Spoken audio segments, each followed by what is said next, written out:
Hello and welcome to the JB&M Sports Fanatic channel. Thank you for joining once again. And we are joined here by our star guest, Kimani. Thank you, Kimani, for joining us once again. Thanks for inviting me back, man. It's been a minute. It has been a minute. I had to wait to see if the fans voted to have you back, but apparently they're okay with it. So yes. And just really quickly for everyone watching this video, just want to let you know that about once a week, we're going to aim to try to go ahead and collaborate together to get these videos out for you. We have a couple more people that may be joining us. So you may see me and Kimani, you may see me and a couple other people, or either Kimani and someone else. But we're going to try to aim for about once a week for now, and then just start pumping out videos more frequently once we just get in the hang of things and get a solid schedule down for you guys. So that way you'll have more content like this. So I have a feeling that you'll enjoy it, and definitely appreciate you for continuing to support us throughout this process.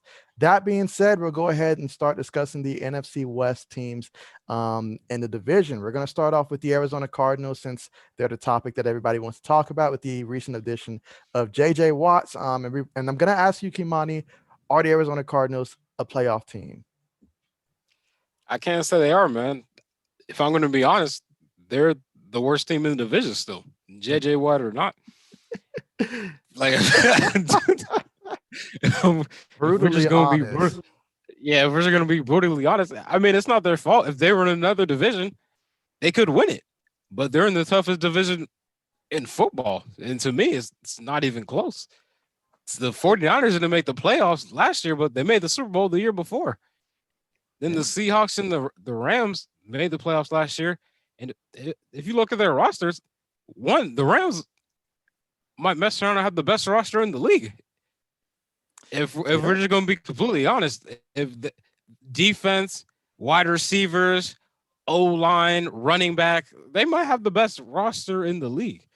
And then the Seahawks, they have Russell Wilson, a top 5 quarterback, DJ Metcalf, a robot, a monster. I don't know what created him. I don't know what God did to make someone like him, but he's just a force. There you go. And I totally feel that. But when I look at this division, obviously the talent is there for each of these teams, but I'm looking at the quarterback position, and a couple of things stand out to me here.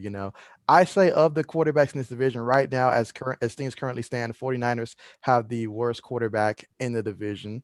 No offense to Jimmy G, but the best ability is availability, and that excludes him. And even without that, as far as just pure talent, he's still at the bottom of the charts when it comes to this division as of right now. And I also believe that Kyler Murray is going to have a big jump in the next year, kind of like what we saw a couple years ago with Lamar Jackson, just not as extreme, but I think that he's going to have the biggest jump next year, kind of like we saw last year with Josh Allen making that jump. And I think that's going to make a big difference in that division. And plus, when it comes to Seattle, I mean, Russ made it known he's not happy. So whether or not the Seahawks decide to trade him or not, it's going to have a big implication on what happens moving forward. So I'm interested, though, right here, right now. Give us your projection in the division from your first to, obviously you stated the 49ers is your worst, so you're welcome to change your mind. The fans here at Cardinals. Whoa. The Cardinals. That's right, you did say the Cardinals. But just give us your rankings here. I have Rams 1. To me, they're the most complete. They're the most complete team out of all of them. Offensively, I think with Matt Stafford and Sean McVay, I think their offense is going to be a top 5 offense. Defense is already top 5. You have Aaron Donald, you have Jalen Ramsey, 2 of the best players at their position. I like the Rams winning this division. Then the second one is tough because it is.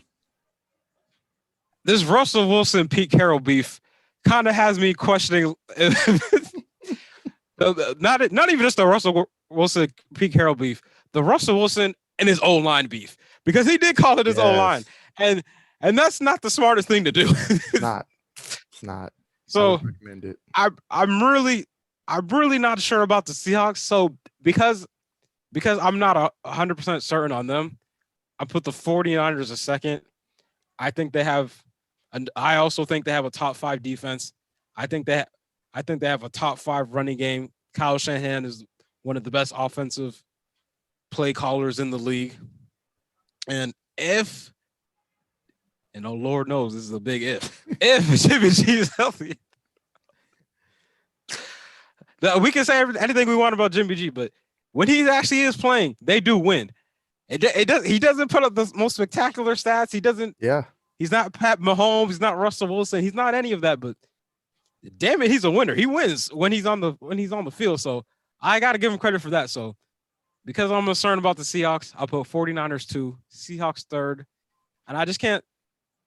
I like the Cardinals' talent, and if they were in another division, I would like them. But I just can't put them above any of those, especially since Kingsbury is easily the worst coach out of all 3 of these teams, out of all 4 of these teams. He's easily the worst coach. I can see that.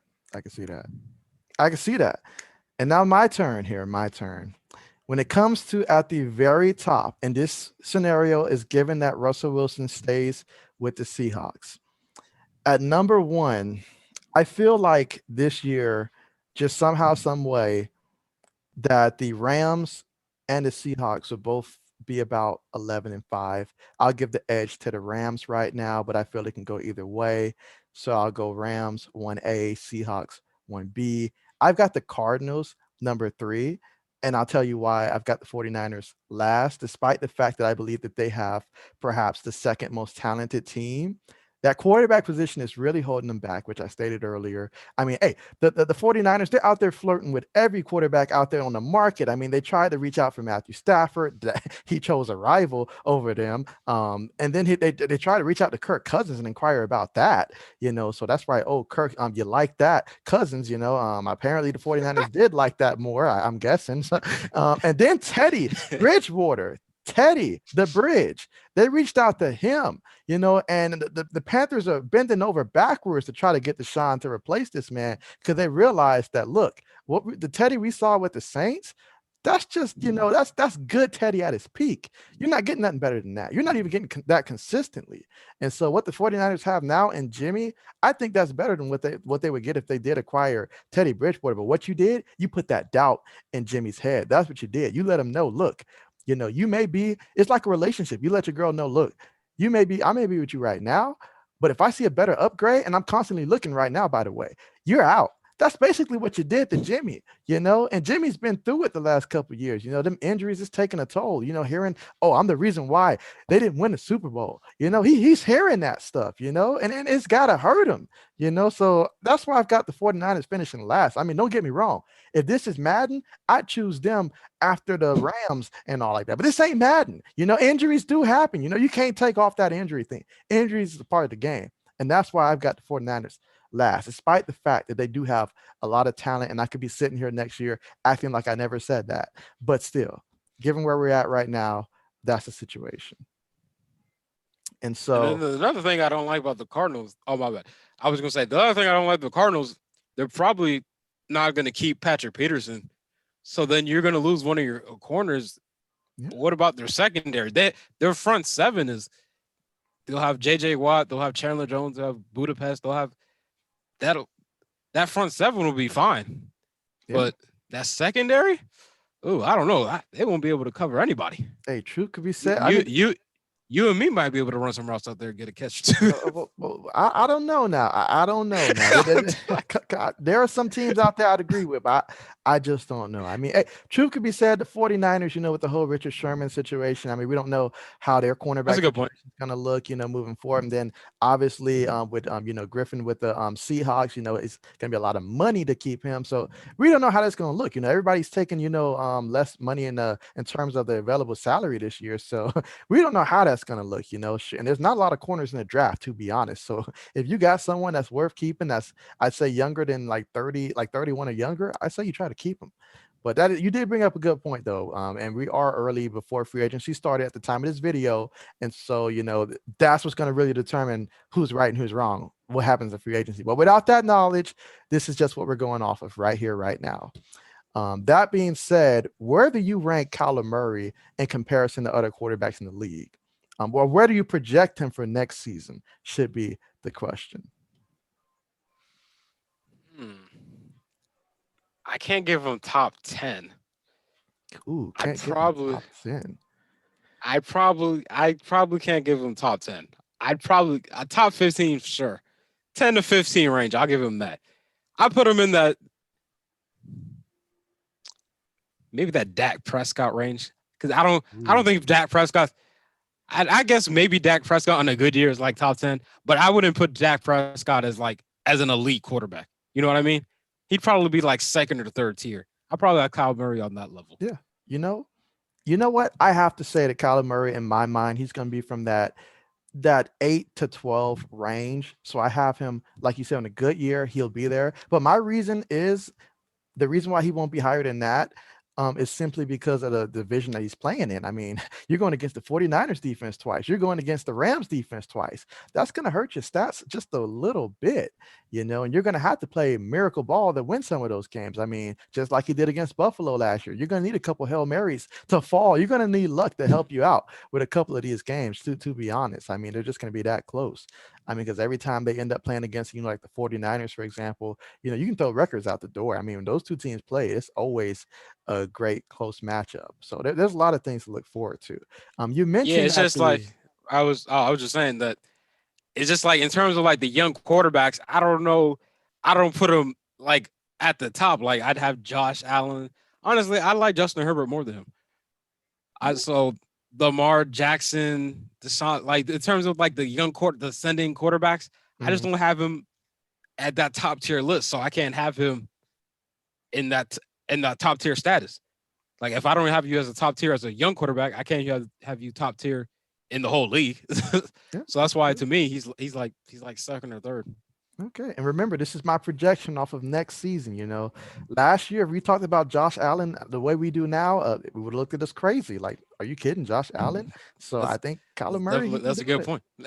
He's That's a got good the point. weapons. He's got the team. I mean, JJ Watt told this man particularly.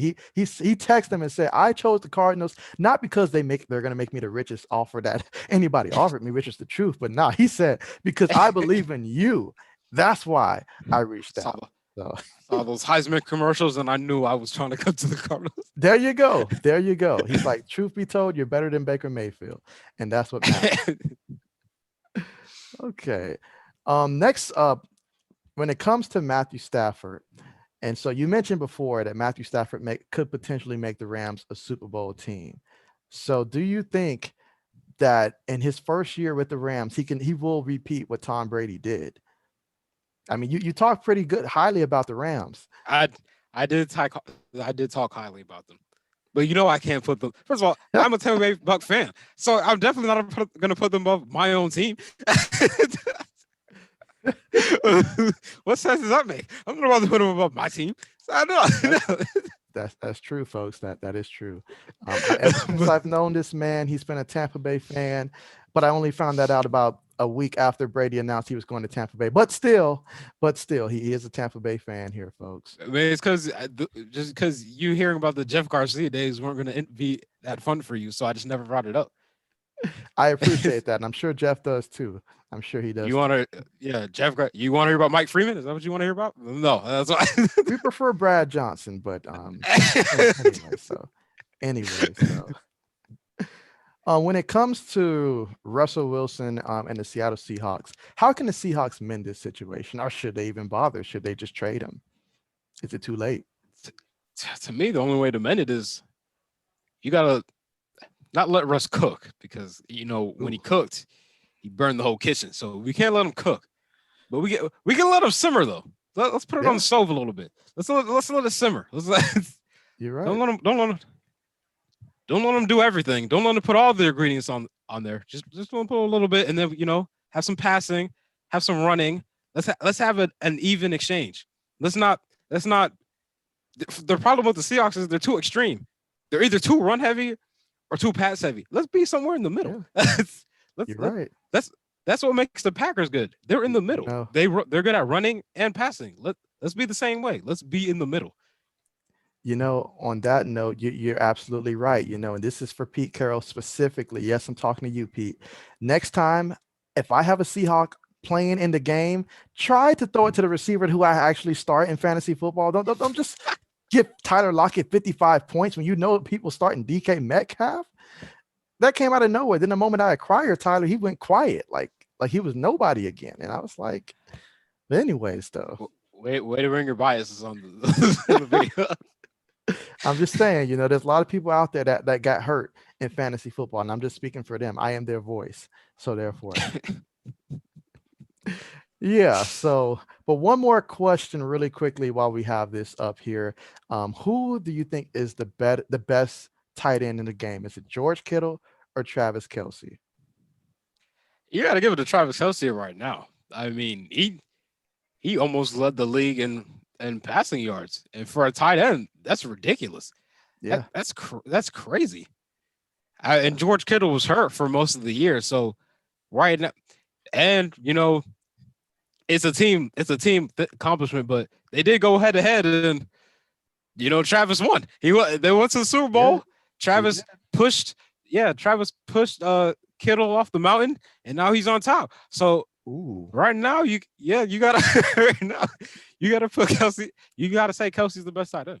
You're right. I can't argue that. I can't argue that. I mean, I've been very high on George Kittle. I like what he brings to the table, but in order for George Kittle to get back in that conversation, he's going to need a top tier quarterback to guide him there. So if I'm him, I'm texting Deshaun Watson all the time. Shoot, I might even try to send a text to Russ and be like, "Hey, you want to get back at this team? Why not come join us?" Like throw that out there too. Like, look, I just need a quarterback bad. All right, someone who's better than what we got for sure.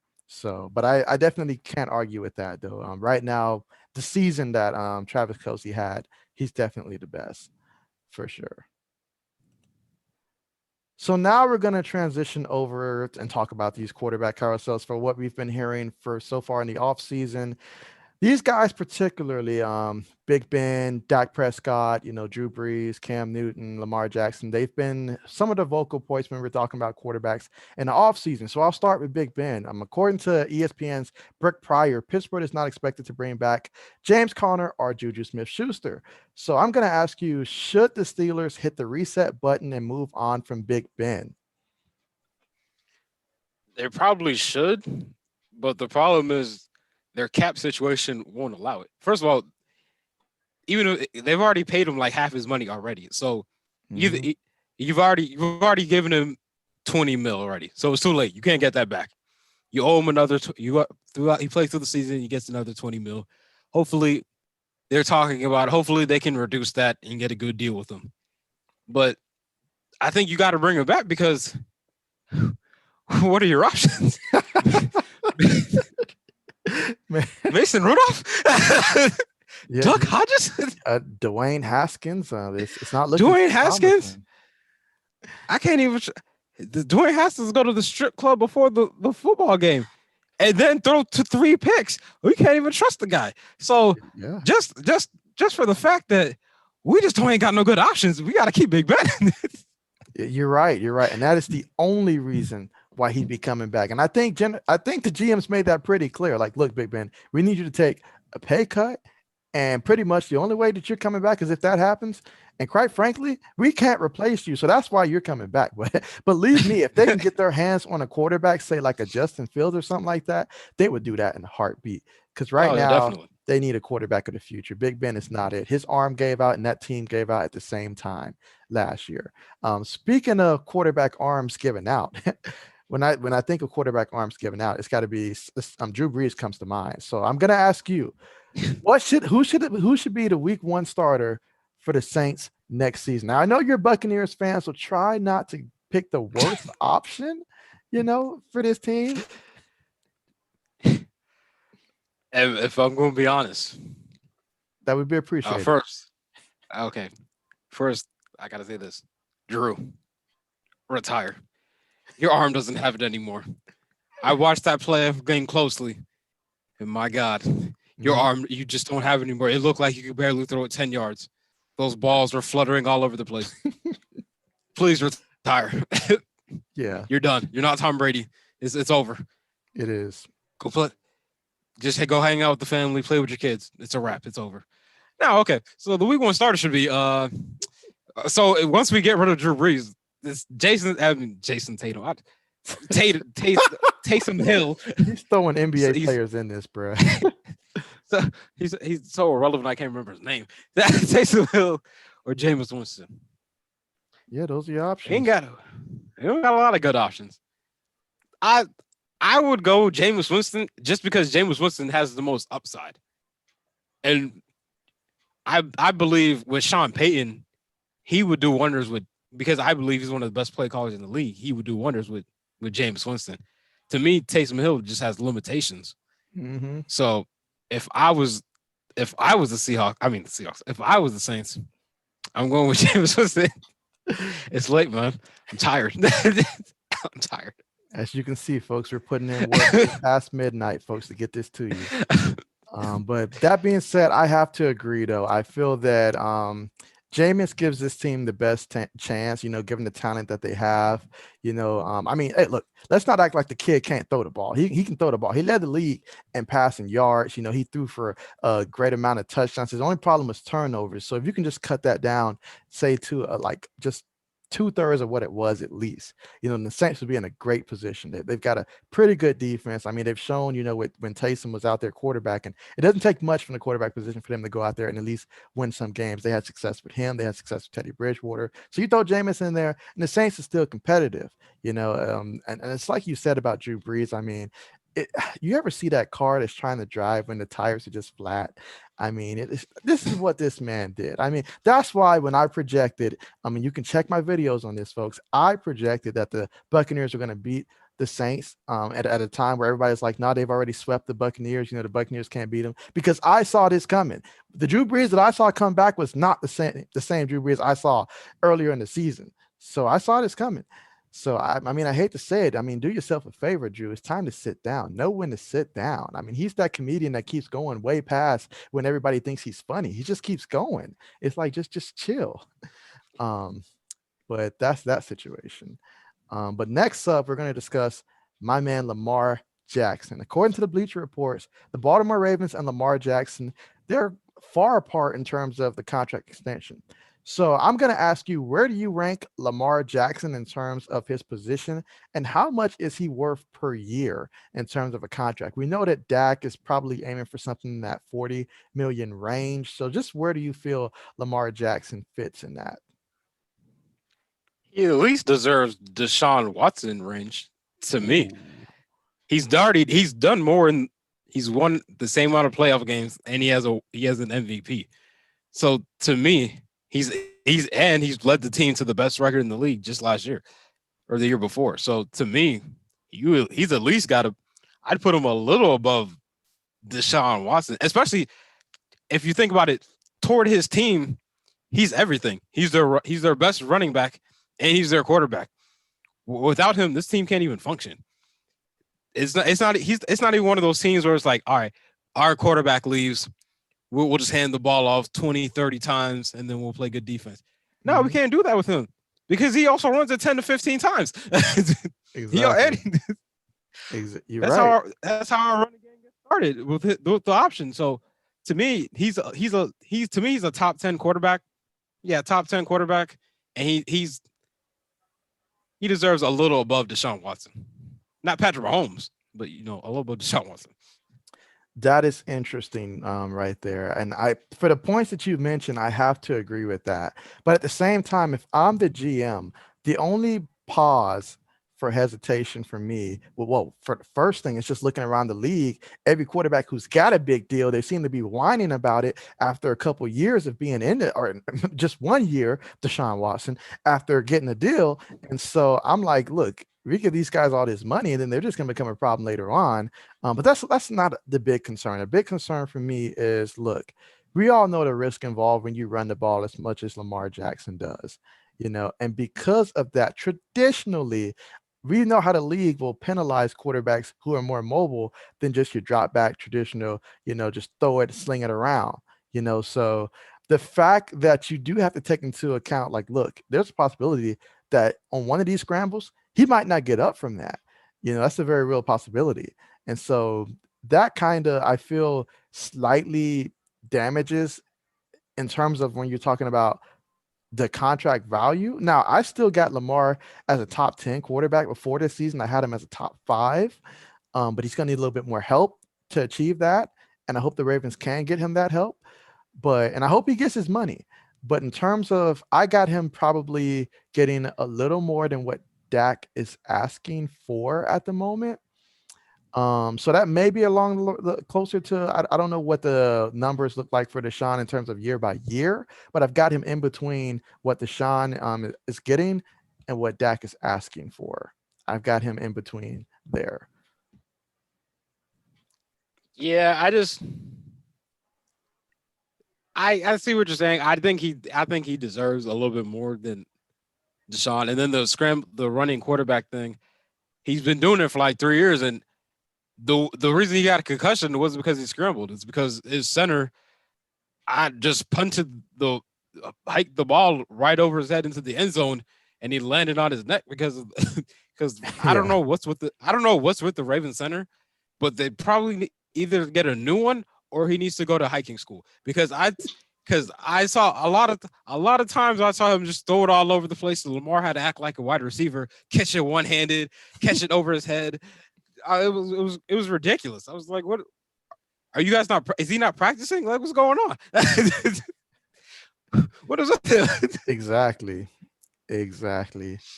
But you're right, though. He does a lot for the team. He's their Russian guys, their passer, kind of similar to another guy that we have up here in Cam Newton. So I'm going to ask you, is I know Cam, this hurts you. this does This hurt, hurts. folks. I'm a Patriots fan, so this next part of the conversation is going to be a little different here. But Cam Newton, he led the Patriots, at 12 rushing touchdowns, 8 passing touchdowns. I know a lot of the Patriot fans like to disclude the fact that he did rush for rushing touchdowns. They only mentioned the 8 passing touchdowns, but the man did rush for 12 rushing touchdowns. So is Cam Newton done as a starter in this league? Man, that's what it looks like. When I just look at, and it hurts me to say this because I love Cam. I don't love his outfits, but I love Cam.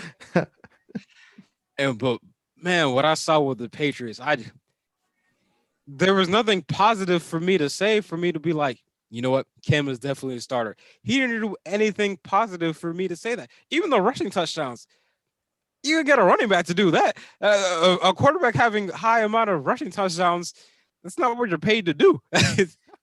Now, if you want to combine the passing and the rushing, all right, that's cool.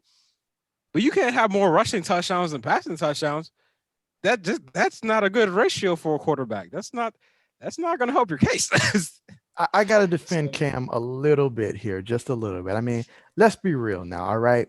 I know, and this is going to sound bad, folks, but I know from playing Madden that Darius Bird cannot get open for nothing, okay? Julian Edelman cannot. He's not the same Julian that Tom Brady knew. He's just a fraction of himself out there.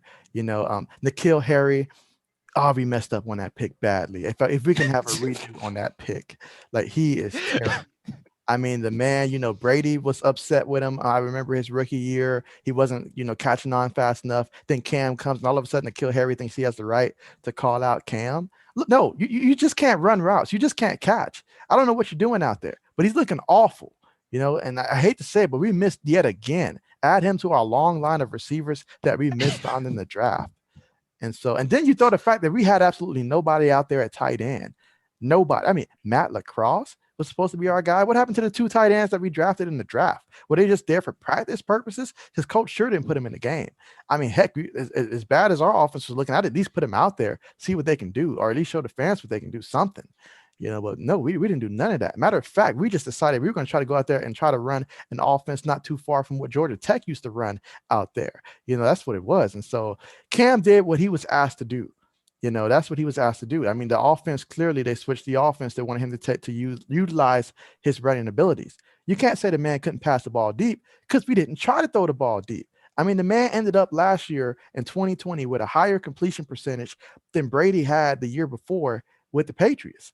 Let that sink in, I mean, God knows that's why Tom Brady left us. It wasn't because he got tired of winning championships with us. It's because he realized, he looked around. He's like, look, these guys are terrible. Absolutely terrible. Absolutely terrible. So you're saying all that, but let me ask you a question. Do you want him back next year? If you would have asked me that a month ago, I'd have said, heck no. I'd have said, heck no. But I sat back now. I sat back and I thought about how this season went. All right. We had a couple opt-outs on defense. So we didn't have the same defense Tom Brady had. We went 7-9, but we lost 4 games. That was one possession. You know, look around the league, guys like Matthew Stafford said they don't want to come play for us. So if nobody wants to come play for us, I said we're gonna have to run it back with Cam and then hope that we can draft someone like Mac Jones in the draft for the future. Because I'm not gonna sit here and say that Cam Newton's style of play is for the future because it's not. But if we can bring him back one more year, let him get accustomed to the playbook, so that way we can, hopefully expand the playbook, bring in some weapons. Good God. I don't know what Bill Belichick's trying to do out there. I get trying to, save money, but this was ridiculous, man. This was terrible. It's like you said earlier where we could have ran routes. No, we would have to run routes for this team because nobody else would do it. No one else would do it. So we have to get some playmakers. You can only be as good as the playmakers you have. And so if you give him some weapons and stuff, like some real receivers out there, like I don't know, maybe a Chris Godwin comes out there, I'd love to see that. Then maybe you can add, Michael Gallup or something like that, because all these big time players aren't going to want to come to us. I mean, let's face it, Brady's not here no more, so they just look at us, they see the expectations, but they don't see the guy who can get us there anymore. So get him some weapons and let's see what he can do. I think he's better than what he should. He's better than 8-12. Okay, it's like he said, he can't go out like that. He can't go out like that. No. So hey man, I hope you're right. Because I don't want Cam to go out like that either. But I'll say this: if to me he only has 2 teams that would even think about starting him: the Patriots or the I was about to say their former name, the football team. He almost ended our show here, folks. those are the only 2 teams.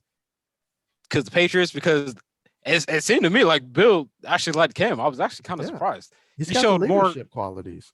He showed love to Cam more than he ever showed to Brady in the 20 years that I'd seen them together. It didn't really make any sense to me. That was tough to see. But he liked that.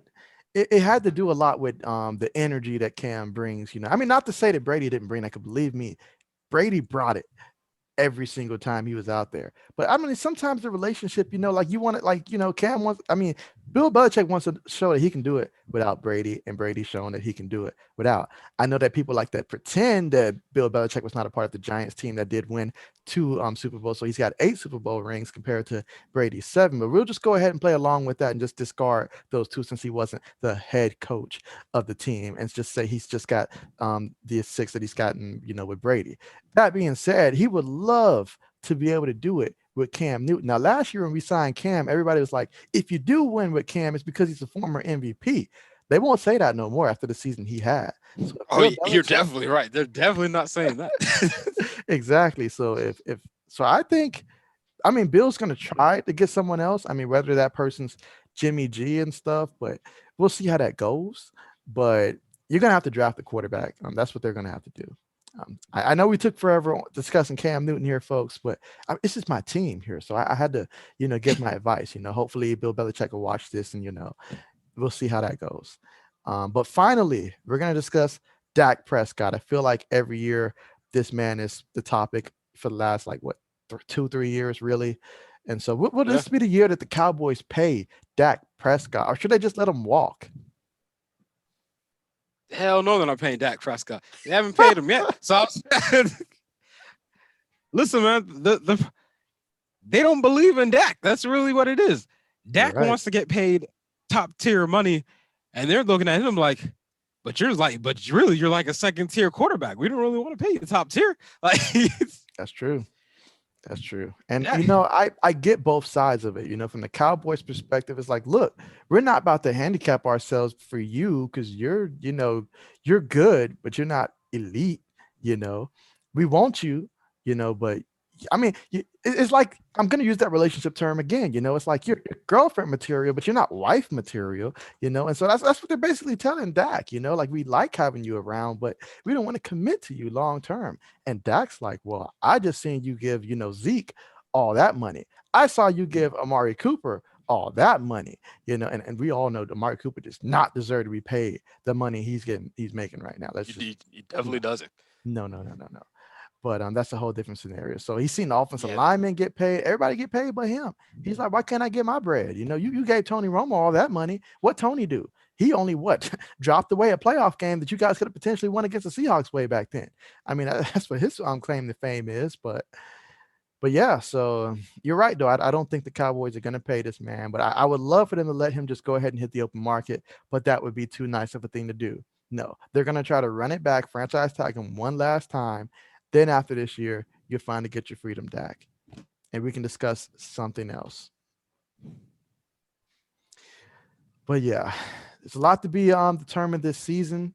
And as I mentioned before, folks, as we come to a close for this video here, we're going to try to keep these videos coming for you once a week. We will alternate between football discussions, both at the NFL, some college football, NBA, especially with, I know this month we'll have some March Madness going on. So we'll see if we can put something together there. But definitely thank you so much for watching this video. And we'll keep these videos coming and have a great day.